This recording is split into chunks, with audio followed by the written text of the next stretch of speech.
بسم اللہ الرحمن الرحیم۔ پروگرام پاکستان تجھے اسلام کے ساتھ آپ کا میزبان عامر شہزاد آپ کی خدمت میں حاضر اور اپنے تمام دیکھنے والوں کو سلام پیش کرتا ہے۔ ناظرین کرام، بر صغیر پاک و ہند میں دو قومیں آباد تھیں۔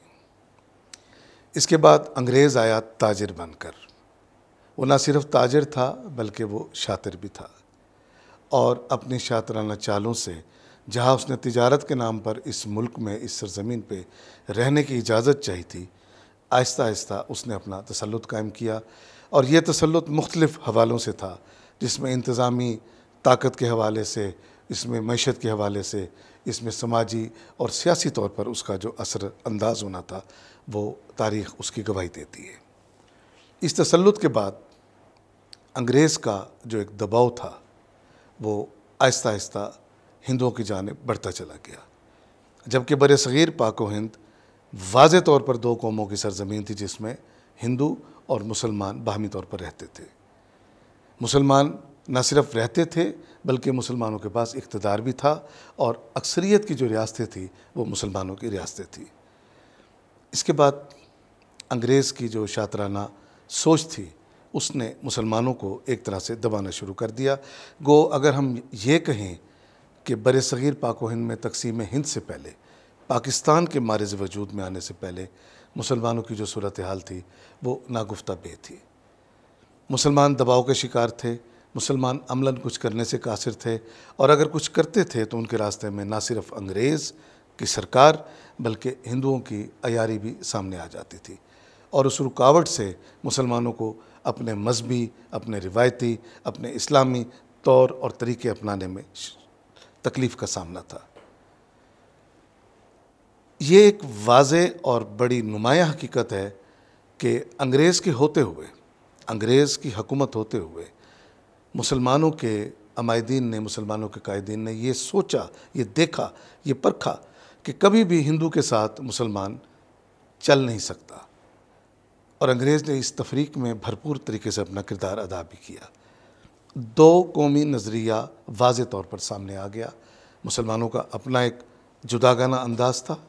ایک اپنا رہن سہن تھا، ایک اسلامی بود باش تھا، ایک اسلامی طرز تھا، اور ہندوؤں کا ایک اپنا انداز تھا۔ اس دو قومی نظریے کی بنیاد پر وہ دن بھی تاریخ نے دیکھا کہ جب مسلمانوں نے اپنے لیے علیحدہ وطن کا تقاضا کیا۔ اس کا خواب حضرت علامہ اقبال نے دیکھا، اور اس خواب کی تعبیر جو ہے وہ حضرت قائد اعظم کی شبانہ روز محنت سے ممکن ہوئی۔ قائد اعظم محمد علی جناح کی شبانہ روز محنت سے پاکستان کی جو وہ خواب دیکھا تھا علامہ اقبال نے، اس کی تعبیر ممکن ہوئی۔ ناظرین کرام، یہ ایک کوئی شب کی کہانی نہیں ہے، یہ ایک رات کی کہانی نہیں ہے، یہ ایک طویل جد و جہد ہے۔ اس کے پیچھے ایک صدی کی سوچ ہے، اور وہ سوچ آہستہ آہستہ جب دو قومی نظریے میں ڈھلتی ہے تو پھر پاکستان کی تحریک زور پکڑتی ہے۔ جب پاکستان کی تحریک زور پکڑتی ہے تو اس کا جو بڑا واضح اور نمایاں میسج ہے وہ ہے دو قومی نظریہ، یعنی مسلمانوں کا جداگانہ تشخص، جس کی بنیاد اسلام ہے۔ تبھی یہ نعرہ لگا کہ پاکستان کا مطلب کیا؟ لا الہ الا اللہ، اور پاکستان کے نام کو چودھری رحمت اللہ نے ہمارے لیے سوچا، اور ابھی یہ اپنے پروسیس سے گزر رہا تھا کہ اس لا الہ الا اللہ محمد رسول اللہ کی جو اساس تھی، اس کی بنیاد پر بر صغیر پاک و ہند کے اندر ایک فساد کی جو ہے وہ آغاز ہو گیا، اور ایک ایسی فضا پیدا کی گئی جس میں مسلمانوں کو پہلے فکری اور معاشی اور سماجی سطح پہ دبایا جاتا تھا، اور اس کے بعد مسلمانوں کو جبر، ظلم اور تشدد کے ساتھ دبایا جانے لگا۔ کہیں مساجد کو آگ لگا دی گئی، کہیں مسلمانوں کی املاک کو نقصان پہنچایا گیا، کہیں عزتوں پہ حملے کیے گئے، کہیں بڑوں کو، بوڑھوں کو شہید بھی کیا گیا۔ بلوائیوں کے ایک جتھے ہوتے تھے جو نکلتے تھے اور ڈھونڈ کر مسلمانوں کو اپنے تشدد کا نشانہ بناتے تھے، اور ان کی جرأت اس حد تک بڑھ چکی تھی کیونکہ ریاست جو اس وقت انگریزوں کے تسلط میں تھی وہ بھی ایک طرح سے ان کا ساتھ دے رہی تھی، اور یہ تشدد بڑھتے بڑھتے اس حد تک چلے گئے کہ اب یہ بات بالکل کلیئر ہو گئی کہ اور کوئی حل ہے نہیں سوائے اس کے کہ علامہ اقبال کے دیکھے ہوئے خواب کے مطابق اور حضرت قائد اعظم کی ہوئی محنت کے مطابق ہم یعنی مسلمان جو بر صغیر پاک و ہند میں رہتے تھے وہ ایک آزاد ریاست کی جانب بڑھیں جس کا نام پاکستان تھا۔ اور یہ تحریک آہستہ آہستہ آگے بڑھتی چلی گئی، اور پھر وہ وقت بھی آتا ہے کہ جب مسلمان یہ دیکھتے ہیں کہ شاید اس تحریک کے بعد ایک بہت بڑی آبادی کو، یعنی دنیا کی جب ہم ہجرت کی بات کرتے ہیں تو انسانوں کے تحریک میں یعنی کسی بھی ہجرت میں انسانوں کی سب سے بڑی ہجرت یہ پاکستان کی ہجرت ہے، جو سب کانٹیننٹ سے مسلمانان ہند نے یعنی وہاں سے پاکستان کی جانب کی ہے۔ حضرت علامہ اقبال کے خواب کے بعد جو قائد اعظم کی کاوشیں تھیں، جو شمال روز محنتیں تھیں، جو پاکستان کے یعنی حقیقت یعنی حقیقی روپ کی جانب جو بڑھ رہا تھا، اس دوران مسلم لیگ یعنی مسلمانوں کی جو ایک نمائندہ جماعت تھی اس کا قیام عمل میں لایا گیا 1906 میں، اور اس کے قیام کے بعد یقیناً مسلمانوں کو ایک ایسا مضبوط اور مربوط پلیٹ فارم ملا جہاں سے وہ اپنی بات کو بھرپور طریقے سے ان ایوان تک پہنچا سکتے تھے جہاں جا کے اس بات کا کہیں کوئی فیصلہ ہونا باقی تھا۔ مسلم لیگ کے قیام میں آنے کے بعد دنوں میں یعنی ڈھاکہ میں مسلم لیگ کا قیام عمل میں لایا گیا، اور پورے بر صغیر کے اندر مسلمانوں کی ایک نمائندہ جماعت بنی جس کی قیادت کا سہرا حضرت قائد اعظم محمد علی جناح کے پاس آیا، اور جناح رحمۃ اللہ علیہ نے یہ قیادت کا سہرا جو اپنے سر لیا یا ان کو دیا گیا، انہوں نے اپنی محنت سے اس کو کر کے دکھایا۔ انگریز چاہتا تھا کہ قائد اعظم ان کا ساتھ دیں اور وہ ہندو اور سکھوں کی طرح یعنی متحدہ بر صغیر میں اپنے کوئی حقوق کے اوپر معاملات طے کر لیں، مگر قائد اعظم کا 14 نکات اور ان کا جو ایجنڈا تھا وہ یہ تھا، اور 14 نکات اگر آپ پڑھیں ہر نقطے کے اندر یہ بات واضح کی گئی ہے کہ مسلمان ایک جداگانہ تشخص رکھتے ہیں، ان کا اپنا ایک تہذیب ہے، ان کی اپنی اسلامی روایات ہیں جن کو ہندوؤں کے ساتھ رہ کر وہ ادا نہیں کر سکتے، جو اس سے پہلے حالات گزرے ہیں یعنی اس سارے 1906 سے لے کر آنورڈ 1947 تک یا اس سے کچھ پہلے تک وہ یہ بتا رہے تھے کہ ہندوؤں کے ساتھ مزید انگریزوں کے جانے کے بعد مسلمانوں کا رہنا بہت مشکل تھا۔ قائد اعظم نے ایک ہی بات کی اور وہ تھی آزاد وطن کی بات، اور اس آزاد وطن کا پہلے بھی میں ذکر کر چکا، اس آزاد وطن کا اساس تھا لا الہ الا اللہ محمد رسول اللہ۔ یہ ایک سوچنے کی بات ہے کہ جس آزاد وطن کی اساس لا الہ الا محمد رسول اللہ ہو، وہاں ہندوؤں کے ساتھ یا سکھوں کے ساتھ کیسے رہا جا سکتا تھا۔ لارڈ ماؤنٹ بیٹن نے اتنے دباؤ کے بعد، اتنی بڑی تحریک کے بعد، اتنی بڑی کاوش کے بعد وہ دن بھی جب آتا ہے، وہ وقت بھی آتا ہے کہ جب وہ ریڈیو پر اعلان کرتے ہیں کہ پاکستان معرض وجود میں آ چکا، فلاں فلاں فلاں خطہ وہ پاکستان کا حصہ ہے، اور یہاں کے مسلمان اگر یہاں رہنا چاہیں تو ٹھیک، اگر وہ پاکستان ہجرت کرنا چاہتے ہیں تو پاکستان ہجرت کریں۔ مگر یہ ہجرت مسلمانوں کو بہت تکلیف دے گئی، بہت مسلمانوں کے لیے مسائل پیدا ہوئے، جنہوں نے اپنے املاک چھوڑی، اپنے گھر چھوڑے، اپنی جائیدادیں چھوڑی، اپنے کاروبار چھوڑے، اپنی ملازمتیں چھوڑی۔ وہ جب ہجرت کر کے اپنے اس وطن کی جانب بڑھ رہے تھے جس کا خواب علامہ اقبال نے دیکھا، جس کی تعبیر کے لیے قائد نے کوشش کی، اور وہ معرض وجود میں آ چکا، تو بڑی تکلیف ہوئی اس ذہنیت کو جس کا ذکر میں بار بار کر رہا ہوں، یعنی ہندوؤں کو۔ انہوں نے سکھوں کو ساتھ ملا کے مسلمانوں کے قافلوں پر بھرپور حملے کیے، استحصال پامال کی، املاک کو نقصان پہنچایا، بچوں کو مار دیا، بڑوں کو مار دیا، اور علمان الحفیظ جب یہ گاڑیاں پاکستان کی حدود میں اپنے ڈیسٹینیشن پہ پہنچتی ہیں تو ایک گاڑی کا استقبال حضرت قائد نے بھی کیا تھا، اور انہوں نے دیکھا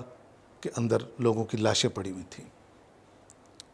فاطمہ جناح بھی ان کے ساتھ تھیں، مگر ایک حوصلہ تھا، ایک استقلال تھا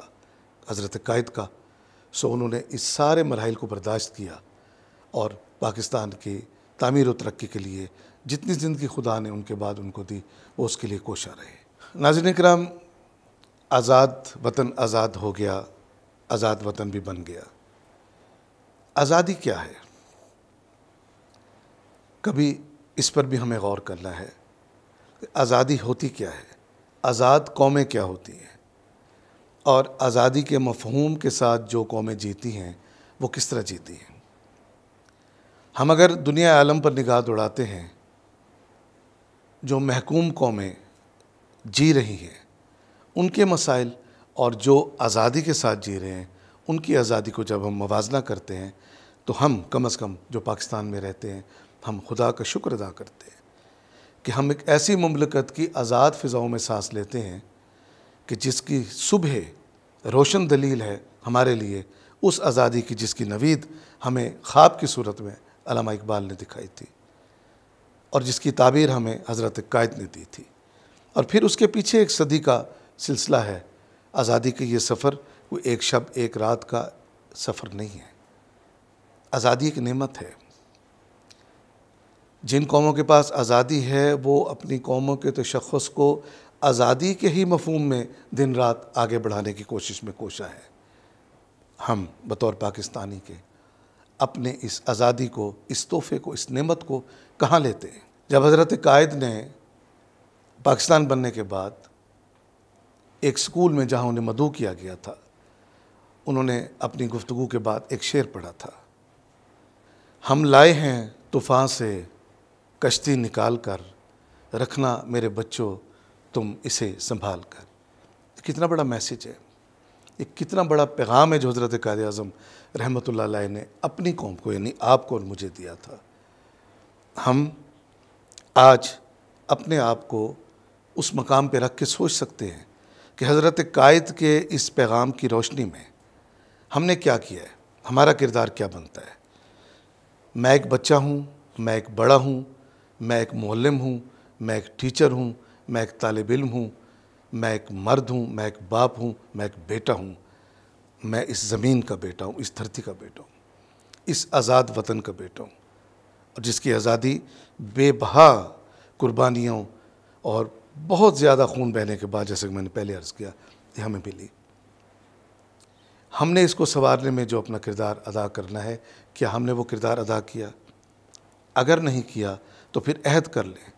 کہ صرف 14 اگست نہیں، 14 اگست آتا ہے، ہمارے ملی خواہشیں، ہمارے ملی جذبے جاگ جاتے ہیں، ہمارا ہر دن 14 اگست ہے، کیونکہ ہم اس پاکستان کی سرفرازی کے لیے کام کر رہے ہیں۔ یہ وطن ہمارا ہے، ہم ہیں پاسباں اس کے۔ ہم نے اس وطن کو اقوام عالم میں سربلند کرنا ہے۔ ہم نے اس وطن کو علامہ اقبال کے خواب کی حقیقی تعبیر ثابت کرنا ہے، اور ہم نے اس وطن کو جوہر کے، علامہ جوہر کے ان جذبوں کے ساتھ اور علامہ شوکت علی کے ان جذبوں کے ساتھ جو تحریک پاکستان یعنی پاکستان کے قیام سے قبل ہمیں انہوں نے دیے تھے، اس کے ساتھ لے کے چلنا ہے۔ اور پھر سب سے آخر میں ہم نے اس وطن کو حضرت قائد اعظم کی سوچ کے مطابق، یعنی حضرت قائد اعظم فرمایا کرتے تھے کہ مجھے وہ قومیں بہت اچھی لگتی ہیں، بہت پسند ہیں وہ قومیں جو اپنے آزادانہ تشخص کے ساتھ اپنے قوم کے لیے، اپنے وطن کے لیے، اپنے ملت کے لیے، اپنی مملکت کے لیے دن رات کام کرتے ہیں۔ تبھی تو انہوں نے کہا تھا کام کام اور کام۔ اس پیغام کے ساتھ کہ پاکستان